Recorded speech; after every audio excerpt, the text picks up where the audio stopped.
براہ راست آپ کو لیے چاہیں گے، فواد چودھری پریس کانفرنس کر رہے ہیں۔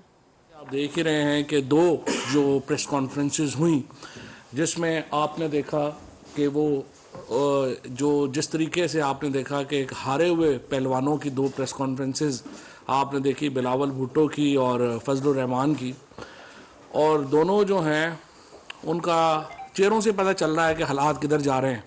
اور ابھی پھر وزیر اعظم پاکستان کی جو بیان ہے وہ بھی آپ کے سامنے آیا ہے، جس میں انہوں نے بتایا ہے کہ سیاسی محاذ کے اوپر ہم مکمل اعتماد سے کھڑے ہیں، اور یہی وہ پرائم منسٹر صاحب کا بیان ہے جو کہ حکومت کی پالیسیوں سے بھی جھلک رہا ہے۔ لیکن آج صبح جو سیاسی کمیٹی کی میٹنگ ہوئی اس میں ہم جس پر سب سے زیادہ کنسرن کا اظہار کیا گیا ہے وہ ایک پوری مہم ہے جو ہم دیکھ رہے ہیں کہ پاکستان کی فوج کے خلاف چلائی جا رہی ہے، اور اس میں بارہا ہم نے یہ تنبیہ بھی کی ہے، بات بھی کی ہے کہ یہ سیاست کو اس طرح سے آپ گندا نہ کریں۔ اور یہ سلسلہ پھر شروع ہوا ہے مولانا فضل الرحمان کے کل کے ایک انٹرویو سے، کلپ سے۔ کل انہوں نے سوال کیا تھا اور جواب کیا تھا، ذرا وہ پہلے دیکھیے۔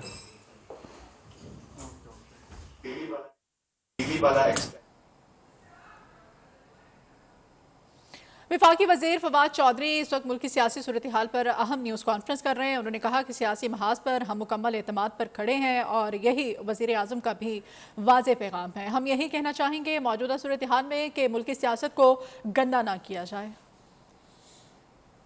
جمہوری رویے نہ انتقام کے حوالے سے مرتب ہوتی ہیں، نہ انقلاب کے حوالے سے مرتب ہوتی ہیں۔ تدریجی اصلاحات کی بنیاد پر ہمیں آگے جانا ہوتا ہے۔ سب ہمارے مسائل ہیں، ان مسائل کو تدریجی اصلاحات کے ذریعے سے مستحکم جمہوریت تک پہنچانا چاہیں گے۔ ہم اس ملک میں اپنے اداروں کی اصلاحات کی بھی سوچ رکھتے ہیں۔ آئین کے اندر تمام اداروں کے دائرہ کار متعین ہیں، اس کی طرف آگے بڑھنا چاہیں گے تاکہ ملک کے اندر کبھی اس قسم کی شکایتیں یا سوالات پیدا ہی نہ ہوں۔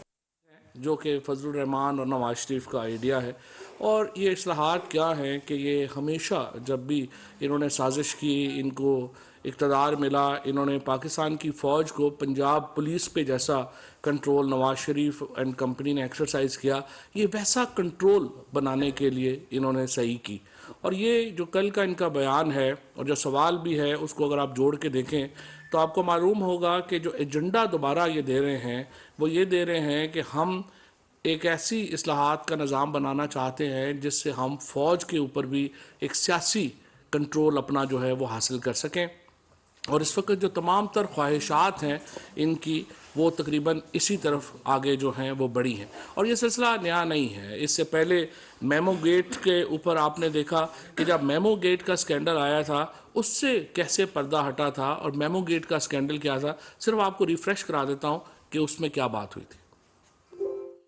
2 مئی 2011 اسٹیلتھ ہیلی کاپٹروں پر سوار امریکی کمانڈوز افغانستان سے اڑان بھرنے کے بعد پاکستان کے شہر ایبٹ آباد میں قائم elite military school Kakul academy سے چند کلومیٹر دور ایک وسیع و عریض گھر میں اترتے ہیں اور کامیاب کارروائی کے بعد بحفاظت واپس چلے جاتے ہیں۔ امریکی صدر باراک اوباما قوم سے خطاب کرتے ہوئے اسامہ بن لادن کی پاکستان میں موت کی خبر سناتے ہیں۔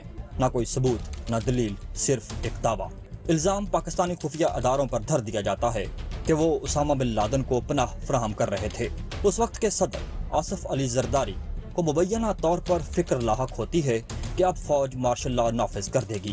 اپنے اقتدار کو محفوظ بنانے کے لیے صدر پاکستان اس وقت امریکہ میں پاکستان کے سفیر حسین حقانی کو حکم دیتے ہیں کہ وہ امریکی chairman joint chief of staff general Mike Mullen سے رابطہ کر کے ہر ممکن مدد حاصل کریں۔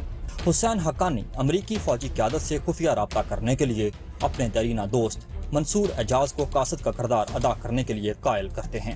اس سلسلے میں دونوں کے درمیان کئی دنوں تک ٹیکسٹ میسیجز اور طویل فون کالز کا بھی تبادلہ ہوتا ہے۔ بعد ازاں منصور اعجاز حسین حقانی کی ہدایت کے مطابق ایک خط کا متن تیار کرتے ہیں اور حسین حقانی کو یہ متن تصحیح کے لیے ارسال کرتے ہیں۔ ساتھ ہی یہ یقین دہانی بھی طلب کرتے ہیں کہ اس خط کے مندرجات کو پاکستان کے معزز ترین عہدے یعنی صدر پاکستان کی مکمل حمایت حاصل ہو۔ حسین حقانی اس متن کی تصحیح کے ساتھ ساتھ منصور اعجاز کو یقین دہانی کراتے ہیں کہ صدر پاکستان اس خط کے مندرجات سے مکمل طور پر متفق ہیں اور وقت آنے پر کیے گئے وعدوں کو پورا بھی کریں گے۔ بعد ازاں منصور اعجاز اس وقت کے امریکی national security adviser James Jones کے ذریعے یہ خط جنرل مائک مولن تک پہنچا دیتے ہیں۔ خط ارسال کیے جانے کے ٹھیک 5 ماہ بعد حسین حقانی کے قاصد اور قابل اعتماد دوست منصور اعجاز فائنینشل ٹائمز میں ایک مضمون لکھ کر خط کا بھانڈا بھرے چوراہے میں پھوڑ دیتے ہیں۔ یہ کلپ اور یہ کچھ میں آپ کو اس لیے یاد کرانا چاہتا ہوں کہ آپ کے ذہن میں ہو کہ یہ جو پاکستان کی فوج کو مسخر کرنے کا جو ایک خواب ہے، یہ زرداری صاحب کا، فضل الرحمان کا، نواز شریف کا بڑا پرانا نہیں، بہت پرانا ہے، اور ہمیشہ انہوں نے اسی طریقے سے کام کیا۔ یہ ابھی آپ نے زرداری صاحب کا میمو گیٹ کا کلپ دیکھا، ابھی آپ ڈان لیکس کا نواز شریف صاحب کی سوچ دیکھیے اور اس کو پھر آگے ڈسکس کرتے ہیں۔ یہ تھا ڈان لیکس کا ایک کلپ۔ اسی کو آگے بڑھاتے ہوئے جب نواز شریف کی جو ملاقاتیں ہوئیں انڈین بزنس مینوں کے ساتھ، جس میں برکھا دت جو کہ ایک مشہور صحافی ہیں ہندوستان کی، انہوں نے اپنے اخبار میں لکھا اور جس کی کبھی تردید نہیں کی گئی۔ برکھا دت نے اپنی کتاب میں کیا لکھا وہ بھی ذرا دکھا دیجیے۔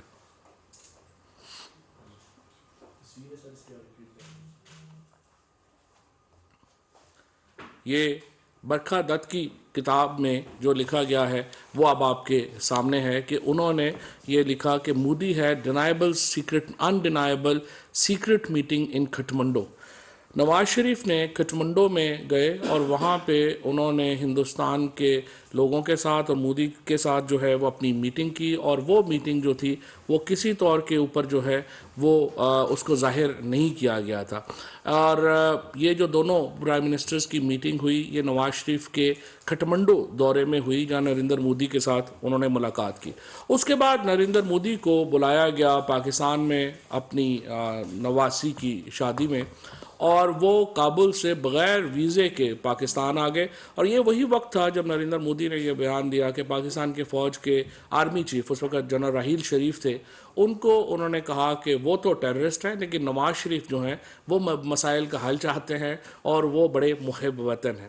اور اس کے بعد اسی نریندر مودی کو پاکستان بلایا گیا، جنہوں نے پاکستان کی افواج کے اوپر ایک لیتھل حملے کیے پاکستان کی فوج کے اوپر، اور اسی وقت وہ ان کی جو نواسی تھی ان کی شادی میں شرکت کر رہا تھا۔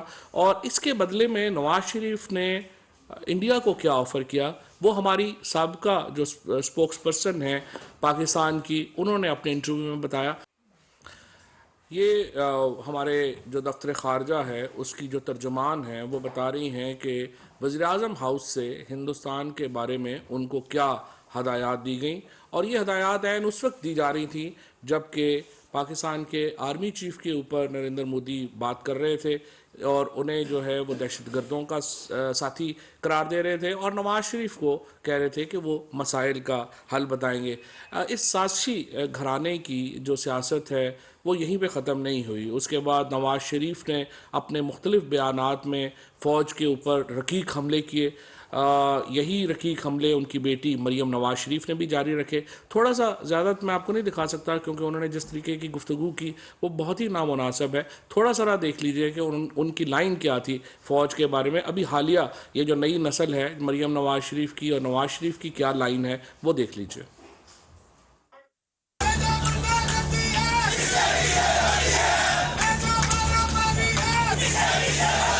تھینک یو، جیتے رہو سلامت رہو۔ ذرا تیز کر لو، تیز کر لو۔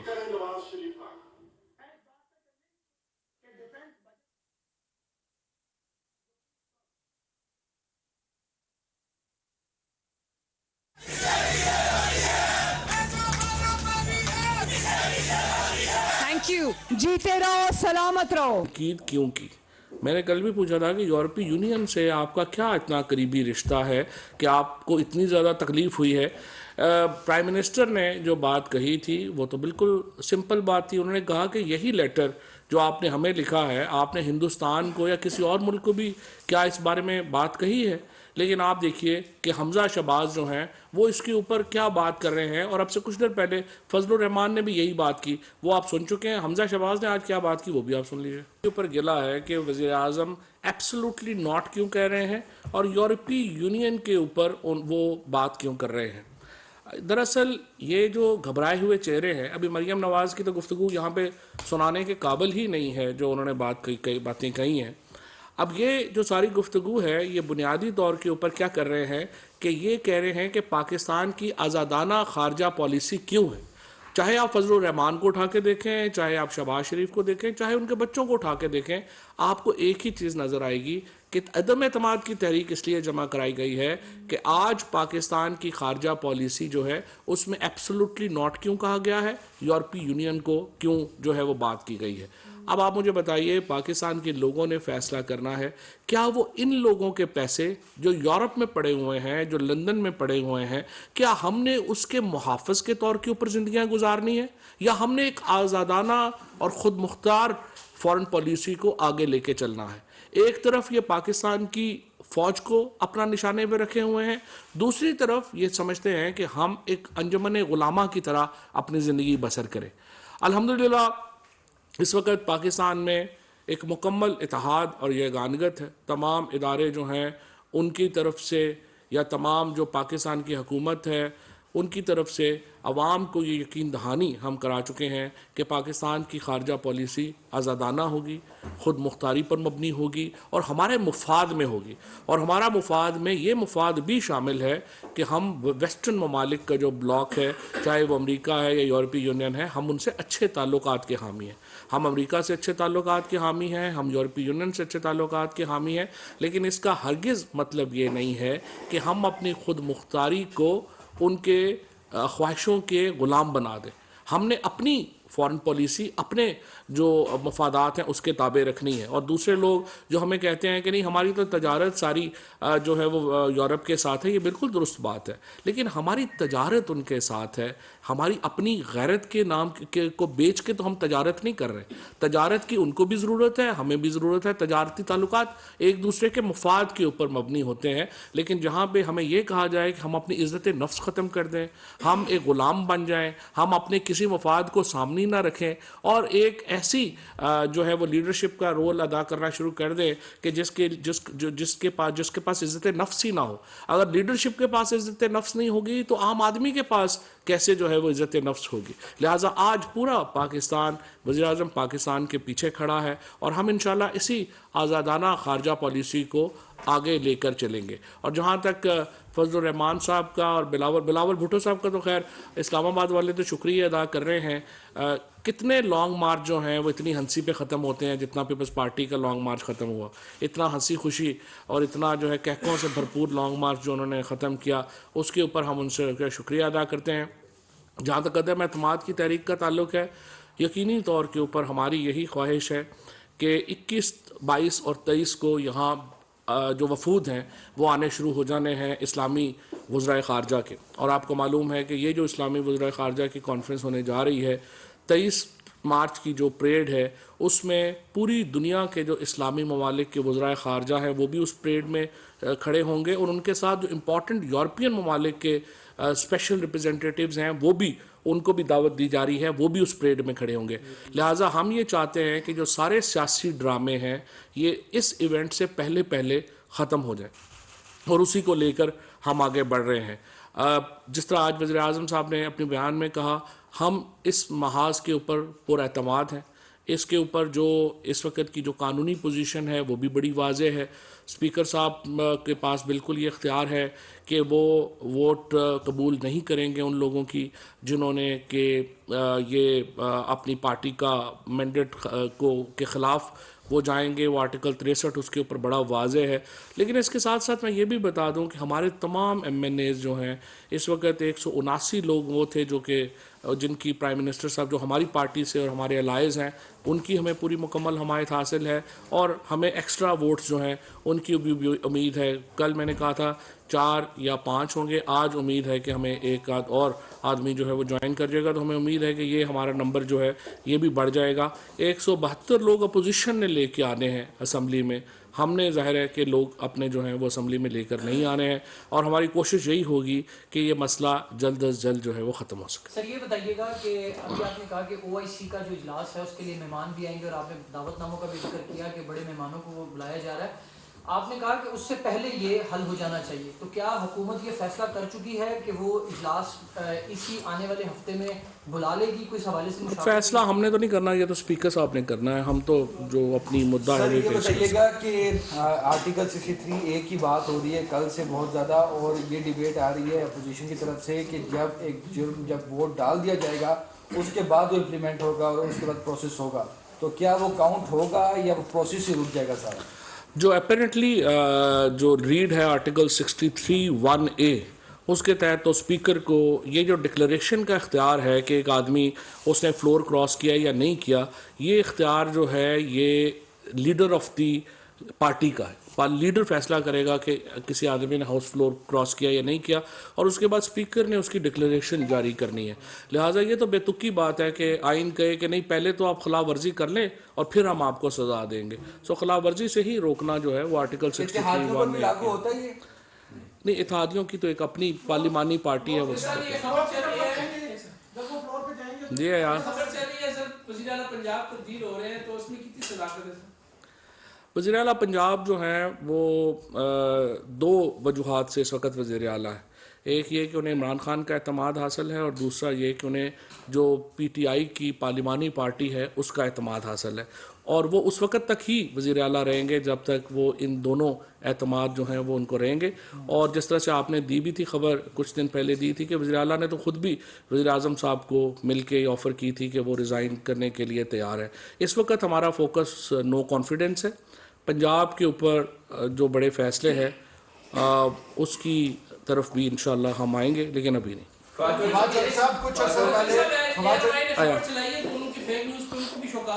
کنہوں نے؟ اب ہمیں کیا پتا فیک ہے. فواد چوہدری صاحب کچھ عرصہ پہلے تحریک لبیک نے روڈ بلاک کیے ہوئے تھے، تو وفاقی وزراء کہہ رہے تھے کہ ان کے پیچھے غیر ملکی ہاتھ ہے. تو اب دوبارہ کہا جا رہا ہے کہ غیر ملکی ہاتھ ہے اس نو کانفیڈنس کے پیچھے بھی. تو کیا یہ وہی تو غیر ملکی ہاتھ ہے جو تحریک لبیک کے پیچھے تھا، یہ کوئی نیا ہے؟ تحریک لبیک کے پیچھے بھی سارا جو ان کی سوشل میڈیا کیمپین تھی وہ ہندوستان سے ہو رہی تھی، اور ہم نے جو پورا وہاں پہ آپ کے سامنے ریکارڈ رکھا تھا وہ تحریک لبیک کو پوری سپورٹ جو ہے وہ ہندوستان کے اکاؤنٹ سے ہو رہی تھی. اس کے اوپر کبھی کوئی ڈینائل نہیں آیا. صاحب یہ بتائیے گا کہ آپ نے کہا کہ یہ جو آرٹیکل ہے اس کا اطلاق پہلے ہونا چاہیے، تو جو آئین کے مطابق تو یہ کہ نیلی اس وقت ہوتی ہے کہ جب کوئی رکن وزیر اعظم کے خلاف ووٹ دے دے گا تو اس کے بعد اس کی، تو کیا نیت کی بنیاد پر حکومت جو ہے اپنے ارکان کے خلاف فیصلہ کر لے گی؟ اور دوسرا یہ کہ کیا مسلم لیگ کاف اور MKM کی جانب سے آپ کو واضح یقین دہانی مل گئی ہے؟ کیونکہ ابھی بھی مسلم لیگ کاف کی قیادت اور MKM کی قیادت و اپوزیشن رہنماؤں سے ملاقاتیں یقین دہانیاں ہمیں سب کی طرف سے مل گئی ہیں. اور یہ جو آرٹیکل 63(1)A ہے یہ ڈیفرنٹ ہے جس سے آپ بات کر رہے ہیں. وہ 2 ہے جو کہتا ہے کہ ووٹ دیں گے تو ڈسکوالیفائی ہوں گے. آرٹیکل 63(1)A جو ہے وہ یہ کہتا ہے کہ اگر ایک آدمی اپنی پارٹی چھوڑ رہا ہے اور دوسری پارٹی جوائن کر رہا ہے، تو اگر لیڈر آف دا ہاؤس اس نتیجے پہ پہنچ جاتا ہے کہ اس آدمی نے اپنی پارٹی چھوڑ دی ہے، تو اس کے ساتھ ہی وہ ڈکلریشن. اپوزیشن کے 5 بندے کون سے والے ہیں آپ کے پاس؟ اپوزیشن کے بھی 5 بندے بتائیں گے، لیکن اینڈ پہ بتائیں گے نا سارے. رضوان اور اس میں آپ نے بتایا کہ ماضی میں فوج کے خلاف اس طرح سے یہ دونوں جماعتیں کانسپائر کرتی رہی ہیں. یہ ایک تاثر یہ دے رہے ہیں اور ہر جگہ یہ بیٹھ کے بات بھی ہو رہی ہے کہ فوج ہمارے ساتھ ہے، یہ اسٹیبلشمنٹ ہمارے ساتھ ہے. اس بار اسی وجہ سے ہم بڑی قوت کے ساتھ حکومت پر حملہ آور ہوئے ہیں. پرائم منسٹر نے اس دن ہم سے گفتگو میں یہ کہا کہ فوج ان کے ساتھ یہ سر تھوڑا سا کلیئر کر دیں کہ فوج ان کے ساتھ ہے یا نہیں. ہماری جو کانسٹیٹیوشنل اسکیم ہے اس میں فوج کو حکومت کے ساتھ ہی رہنا ہوتا، اور اگر فوج حکومت کے ساتھ نہیں ہوتی تو ظاہر ہے ہماری کانسٹیٹیوشنل اسکیم کے وہ اس کے برعکس ہوگا. سو فوج نے تو اپنی آئین کے اوپر عمل کرنا، فوج آئین کے اوپر عمل کرے گی. تو صاحب آپ یہ کہہ رہے ہیں کہ آپ کی پارلیمنٹ پارٹی ٹیکٹ ہے، 189 لوگ موجود ہیں، جب ساری 179 جب سارے لوگ آپ کے ساتھ ہیں اور کوئی ٹوٹا نہیں بن رہا تو پھر لوگوں کو کیوں روک رہے ہیں ووٹ ڈالنے سے؟ کس کو ووٹ ڈالنے سے؟ ہم نے تو ووٹ نہیں ڈالنا نا. آپ کہہ رہے ہیں کہ آپ لوگ وہاں نہیں آئیں گے اور ان کو نیت کی بنیاد پر ان کو نہیں، اس لیے کہ ووٹ ڈالنا جو ہے وہ تو عدم اعتماد کے حق میں ڈالنا ہے نا. وہ تو اپوزیشن نے دکھانا ہے نا، وہ اپوزیشن دکھائے اپنے بندے. میں نے تو کہا تھا میڈیا کے سامنے پیش کرنا.